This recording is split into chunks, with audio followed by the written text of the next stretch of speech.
Good evening.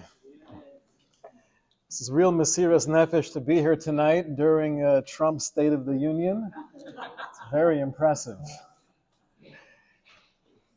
Shiur is sponsored anonymously as a schus for a refuah shalema to both Eliezer Yeruchmiel ben Malka and Zavulun Rafal ben Sora.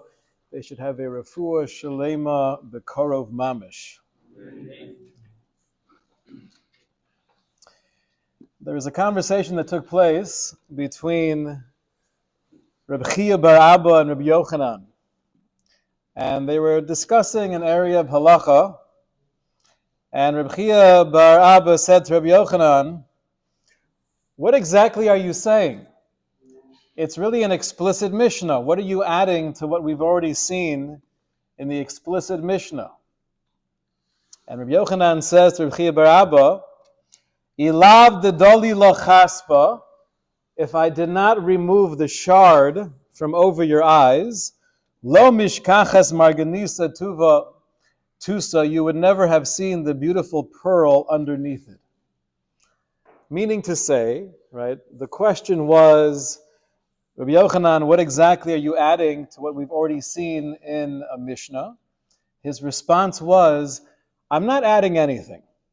However, it's likely you would not have appreciated the depth and the beauty of what was happening in the Mishnah if not for my addition, if not for my insight. And I think there's a lot to be said in life in general where we see many things within us, around us, but sometimes without looking a little bit deeper, without lifting up that shard and seeing that pearl, that beauty beneath the surface, we can miss out on so much of the richness of life. Now, Purim is a time where the whole theme of the Yontif is being Megala, is revealing that which is there, but it's not readily seen. That's the theme of Purim. Generally, we think about that in terms of seeing Hashem's hand in the world, understanding that everything is a Kadosh Baruch Hu, even though it might not be as revealed or as in our face as we'd like it to be. But there's also an element of being Megala, of revealing a deeper essence, not only within Hashkacha Pratis and how Hashem runs the world, but revealing a deeper essence within ourselves. And that's really part of the celebration and the goal of Purim. Rav Kook, when he speaks about the celebration of Purim, he writes that Ma'od onu tzrichin b'chayenu, this is true throughout every day of our life, there's a need for hasodos hanelomim yotzu v'yisgalu. We need to reveal those secrets within us in order that nakir esmenu, that we could understand and recognize who we are and where we're headed. Nakir es ma shechovui b'kirbenu, to recognize that which is hidden within us. He writes that during the celebration of Purim, at the time where we get to lebesumi inish ad de lo yoda, where there's this engagement and there's this feeling of simcha, ad de lo yoda, to the point where we don't know. What does that mean, to the point that we don't know? Says Rav Kook, Nifter lepochos lisha mikol osan hayadius hamatos osano, that we're basically relieving ourselves, we're escaping just for a moment from all of those false yadios, from ideas that we might have, limitations that we might believe.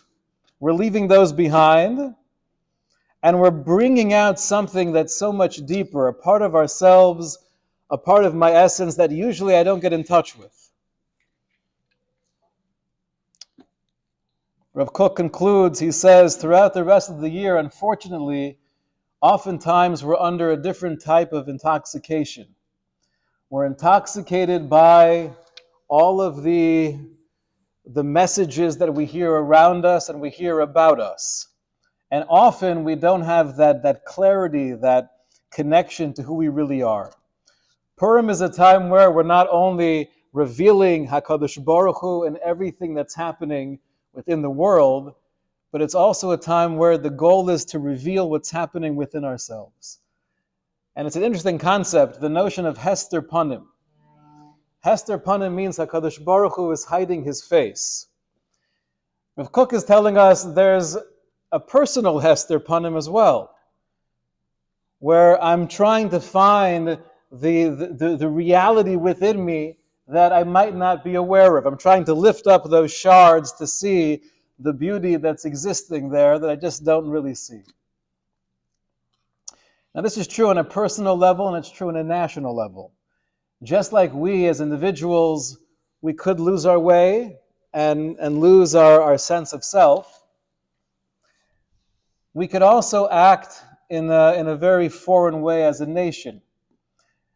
Right? Recently, we've seen disturbing images and videos of some protests that have been taking place. Protests that may be fighting for a good cause, but the way that the passions expressed is far from a Torah mentality, where you have violence taking place, you have Chilul Hashem. It's not many people, it's a small minority of the Frum community, but unfortunately it's a minority that everyone in the world is looking at and judging the entire Haredi community based on some of these episodes. This idea of getting lost and almost fighting for what seems to be a right cause in a way that's totally foreign to what we stand for is not a new challenge. There's actually an incredible letter that was written in the 1940s. It was instructed by the Chazon Ish as part of the Agudas Yisrael. And this letter was written in response to the burning of cars in Jerusalem. There was a macha, there was a protest that was taking place by young people who zealously were fighting for the sanctity of our holy Shabbos. And they did things that were a real Chilul Hashem. And the letter states, this is not the right way, lo zu haderech. These kind of actions should not be part of Klal Yisrael. This is not who we are. This is not what we represent. Those who took the law into their own hands did not ask Das Torah. They did not consult the greatest of the Gedolim before doing so. And the sages are unhappy with their behavior. The Holy Torah and its commandments will not be enforced by actions of violence, because we know the ways are ways of pleasantness and the paths are lead to peace. Violence is a foreign element in the vineyard of authentic Judaism. So what happens is, and these are just vignettes, but when we focus on trying to reveal the truth beneath the surface, we want to reveal HaKadosh Baruch Hu in our lives. We want to see behind the curtain. We want to get past the Hester Panim of Hashem. We want to get past the Hester Panim of ourselves, understanding who we are and where we're going. And as a nation, we want to make sure that we're not falling into any other foreign ideology, but we're doing things authentic Yiddishkeit, fighting for the right cause and fighting in the right way. Now it's interesting, when people speak about self-discovery, at least my feeling is, that could often be a very selfish pursuit. Right? I'm trying to figure out who I am. What's the point of figuring out who you are? What are you accomplishing by doing that? So, if it's because I prioritize myself over other people, then that's not really a holy avoda, that's self-service, and that's okay, but that's not the goal of finding out who we really are. It's not the consumption. It's not so I could take more from the world and enjoy my limited time here.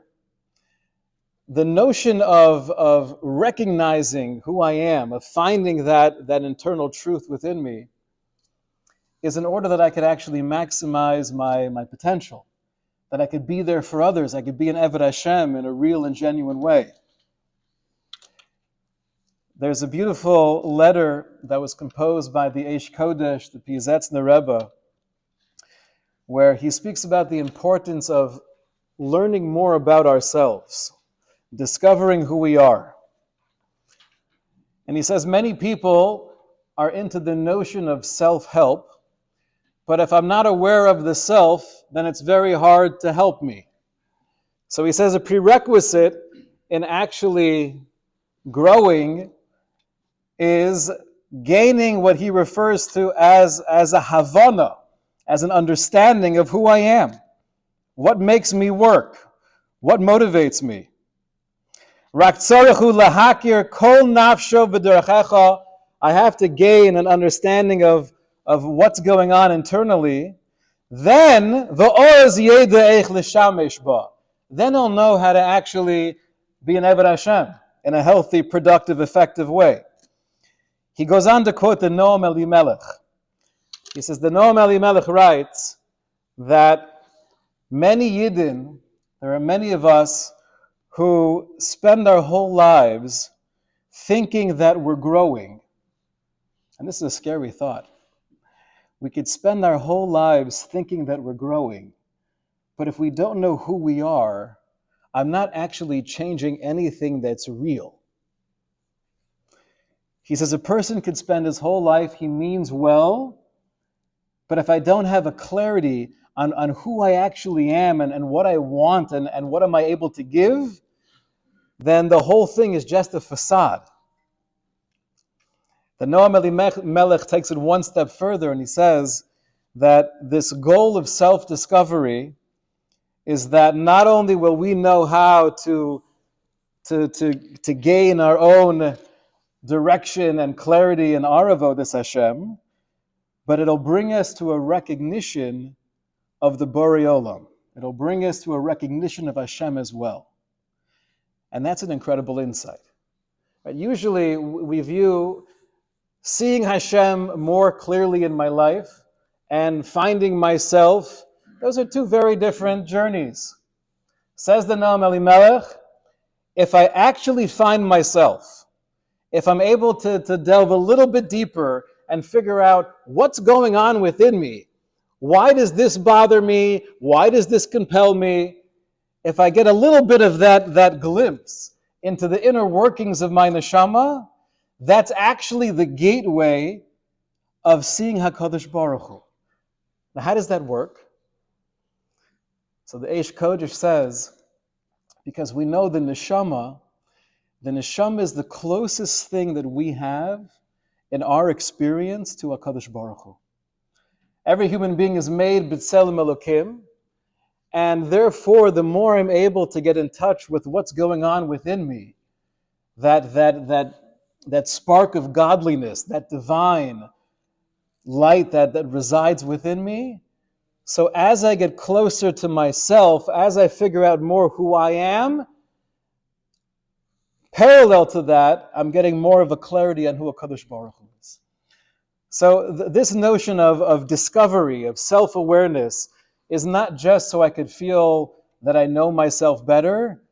It's my whole purpose in this world to be able to give, to uplift, to share, to emulate the divine. The more I know how I work, I'll know what I need in order to be an Eved Hashem. And that discovery process itself will give me an awareness, a deeper awareness of HaKadosh Baruch Hu. To bring it down on somewhat of a more practical, mundane level, we all go through many different things. If it's during childhood, if it's when we're teenagers, if it's when we're married, when we have younger kids, older kids, we all experience a lot in life. And that's why the halacha is, the Gemara in Kedushin says that there's a mitzvah to stand up for an elderly person. And that's true not only for a Torah scholar, but even for a non-Jew. an elderly non-Jew walks into the room, we stand up and we give honor. Gemara says the reason for that is because if he's lived a long time, he's for sure been through Yisurim. He's suffered. He's been through challenges. This is a human being that deserves respect. Now, the way those challenges impact us, so through therapy and through reflection, we could sometimes figure out why is this relationship difficult for me? Right? We could sometimes figure out why is this area of Yiddishkeit somewhat, why is it bringing up hard or negative feelings? Where's that coming from? And we could trace it back sometimes. The question, though, is what do we do with that information? So I'll give you an example. Rabbi Aaron Leib Steinman, all of the stories about Rabbi Aaron Leib Steinman, about his gentle spirit, his ongoing relationship with thousands of different people across the world, always being mechazik and encouraging and uplifting children and adults. Where did he get that from? Where did he get that need to be there and to be comforting and loving to every human being that he came in contact with? And he did some reflection, and he found out where that came from. He remembered vividly when he was 11 years old, he was asked a question by one of his rebbeim. He was put on the spot, and he didn't know the answer offhand. And the Rebbe thought that he was being somewhat chutzpahdik or not caring enough, and he slapped him. It wasn't necessarily a hard slap, but it was an incredible, painful experience. He remembered that slap and he felt that slap for the rest of his life. What did he do with that slap? He made it his objective that in all of his interactions, and when he would grow up and he would become a very well-known and prestigious Rosh Hashiva, and he would be part of the leadership of Klal Yisrael, he made it his focus.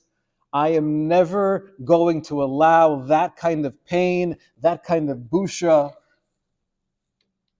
to impact any child if I could stop it. So he took that slap and he made it his mantra in life. I want to make sure there's no child that feels the way I did when I was standing there in front of Cheder, 11 years old. Now, it could very well be, right? We all have many slaps throughout life. The point of Bechira, the whole notion of self-discovery is figuring out, why am I feeling this way? Why am I more sensitive to this type of injustice? And then when I trace it back, and maybe it was something that my Rebbe did. Maybe it was a relationship that I had many years ago. Therefore what? So if the goal is self-awareness, and it's not selfishness, self-awareness means I understand why I'm sensitive in this area. Let me use these kochos and try to impact the world in a positive way. That same slap could have theoretically thrown Reb Aaron Leib Steinman off the derech for the rest of his life, and he could have been a bitter, negative person, and he would have had a very good excuse. There's an incredible Chazal. Chazal speaks about back in the Roman times when the Romans would have captives, either Jewish or non-Jewish. They would keep the captives in a chain around their neck. It was a very heavy chain where a prisoner could barely lift himself up, and some people would live in this torture for years. The Medrash Rabbah says there was a man who was in this condition. He was in the chains of the Roman government for a few years, and then finally he was redeemed. He was once walking with his family This is already years after being redeemed. And they were walking past an area where they saw captives, non-Jewish. They didn't recognize them. But as soon as the man turned and he saw there were people lying there with the same chain around their neck, he screamed.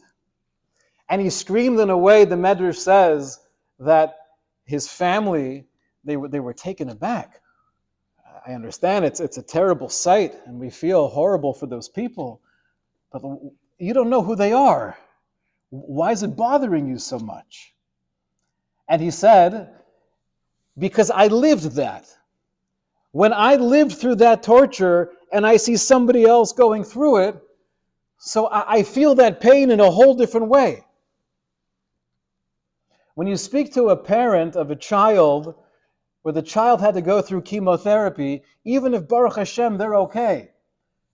But there was that tekufa, there was that moment in life where there was uncertainty, where they didn't have any hair.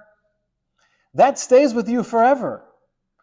And then when you see a picture from High Lifeline, it impacts you in a whole different way. What do I do with that? I always have two choices. I could use that as another reason why I'm not inspired. Because of the negativity and the hardships that I've been through, and this is just pouring salt on the wound.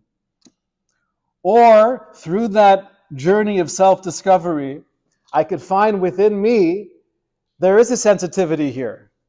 What can I do with that? If I could relate to what you're going through, so then maybe I could help you. And it's an incredible reality when you see Kamat, every chesed organization in the Jewish world, and Mika Amcha Yisrael, throughout Klal Yisrael, just going through the list of hundreds of different organizations helping under all circumstances, medical and emotional, and you name it. Generally speaking, the people who start effective chesed organizations are the people that have been through this particular issue.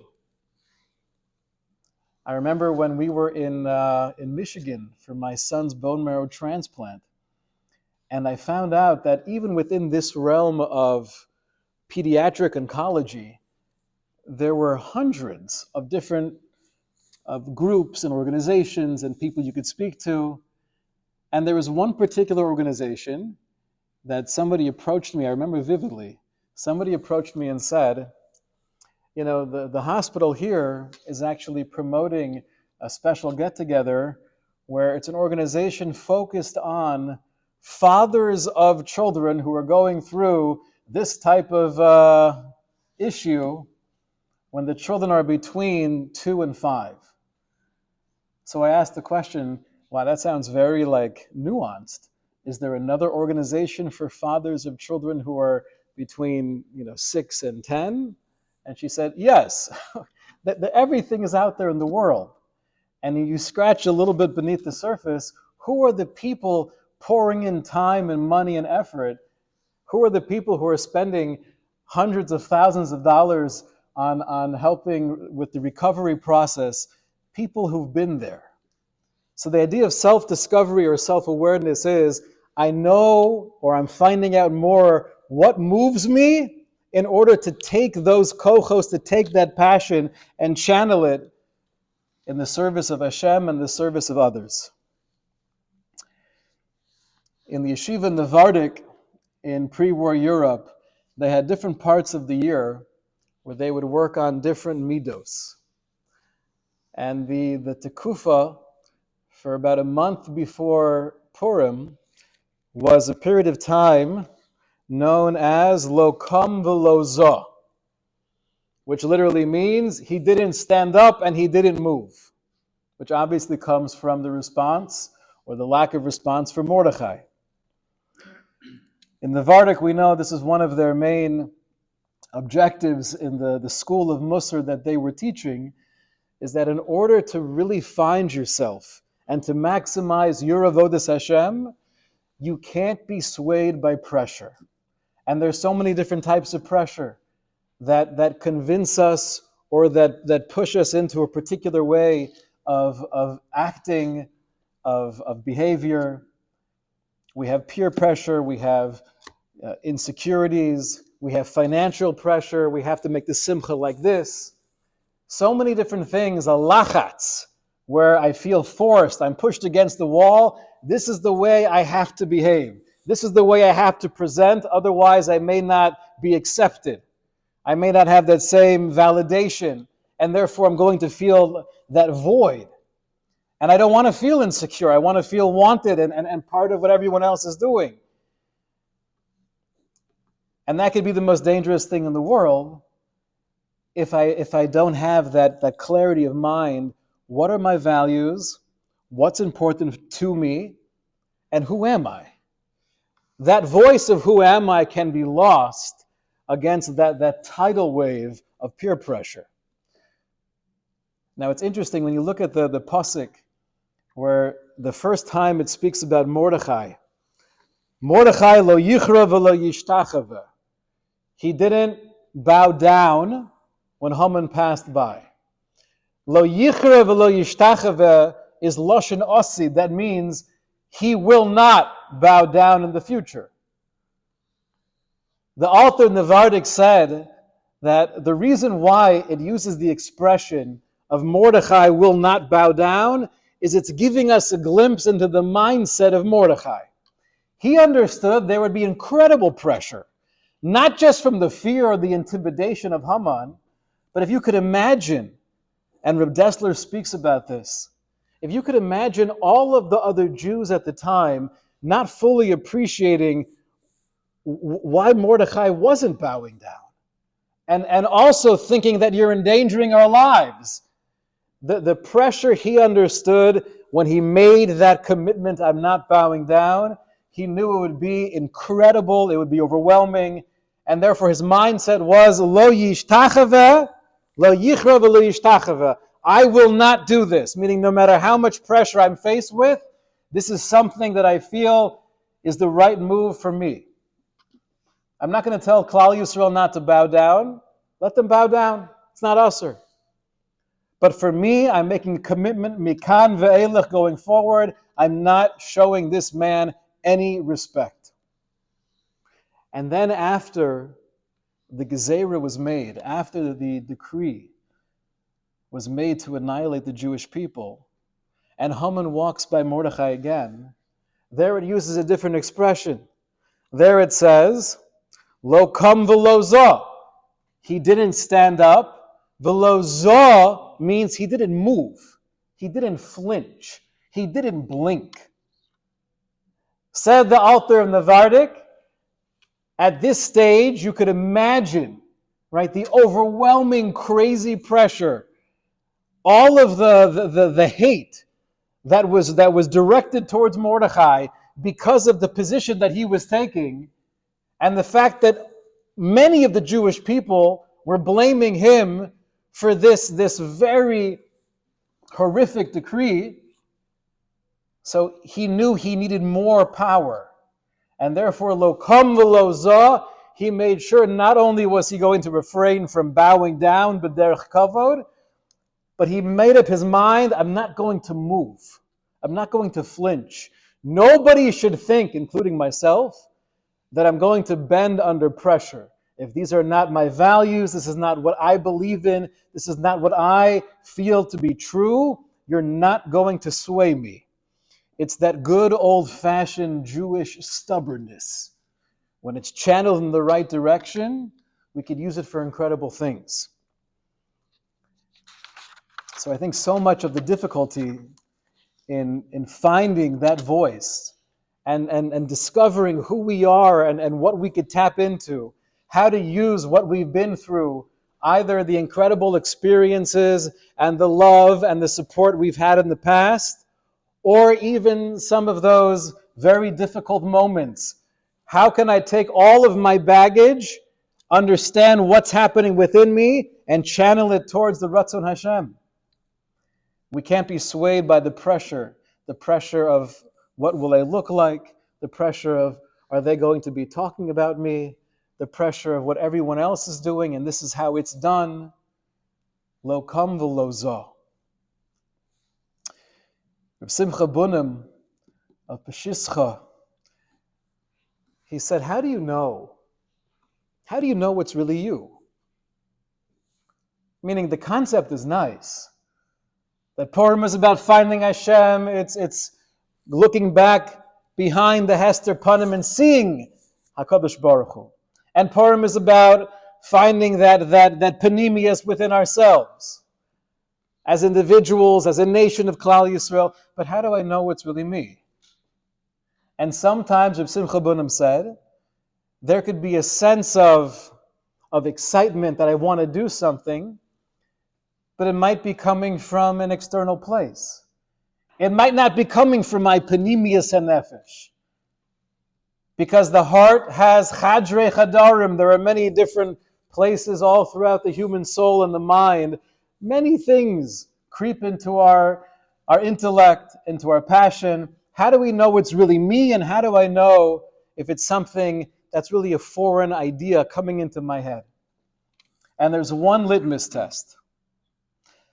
Reb Simcha Bunim said, the litmus test is, if this gives me real chiyus, if there's a vitality, if when I'm channeling my kochos, I'm bringing all that I have to the table to be involved with something, I feel that inner sensation of life. If you're feeling life, then that's the greatest indication in the world that you're tapping into yourself. This is who you are. This is what you need to be doing. If there's a feeling of life, then you know you're headed in the right direction. Rav Kook, in a different place, says something astonishing. He says that he's addressing why so many people went off the derech. Right? Young men and women started off their lives in religious families. They veered off. Sociologically and culturally, we could probably think of many different reasons for that. But Rav Kook suggests something that's surprising. He says, for many young men, the reason why they went off the derech is because they were learning Torah. That sounds surprising. The reason why they went off the derech is because they were learning Torah. So he explains. Harbe yotzu letarbus ra mipnei shebogdu betuchunasam. It wasn't the learning of Torah that was detrimental, but bogdu metuchunasam means they rebelled or they betrayed themselves. They were fighting against that which was naturally who they really were. I'll give you an example, says Rav Kook. If you have someone who has a real desire to learn more about Agadah, the areas of Torah that might be more within the Midrashim and the commentaries on Chumash, going through Nevi'im. However, he feels that he's forced into a type of learning where he's not allowed to explore that which is speaking to him, but rather he has to be bikavius. He has to be set into a different lane. And because he's unaware of the fact that he's rebelling against himself, what ends up happening is, if he's forced to spend all of his time, even though objectively he's doing something incredible, he's learning Torah. But if he's forced to spend his time learning in a way that's not really speaking to him, what ends up happening inevitably is that there's a disdain. There's a disdain for that which I'm learning. And if I don't have the recognition that there are many different paths out there, and there are many different areas within Limud HaTorah and within Avodas Hashem, and maybe this type of learning is not my bread and butter. maybe there's a different type of learning that I would enjoy more, without understanding that the conclusion is this system, the system of Limud HaTorah, the system of this is what all young men have to do. You have to go to yeshiva and you have to sit here and do this. That could break a person. Rav Kook says, Im hayamotzes tafkido, lisasik ba'osu miksoa, hamakbil letuchunas nafsho. If he only had the ability to go back in time, this young man, and he was encouraged, explore those areas of Torah that speak to you, then he would have realized immediately that it's not the Torah itself that was causing me this feeling of dislike. It's me learning what I connect with more. If this child was only encouraged to allow and direct him al pi darko in that way that naturally and internally he was inclined, he would embrace Torah, he would embrace Ruchnius. However, since he never had that recognition, since he was never given that allowance, what ends up happening is misporetz v'nases sone. He becomes one who hates Torah. He becomes one who views the entire context of Yiddishkeit as a place of confinement, where in order for me to be considered frum, I have to be doing something that's so not who I am. Misparetz v'nasa sone, he becomes one who hates Ruchnius. And from there, he descends down until he wants nothing to do with those who represent Yiddishkeit. He wants nothing to do with Yiddishkeit.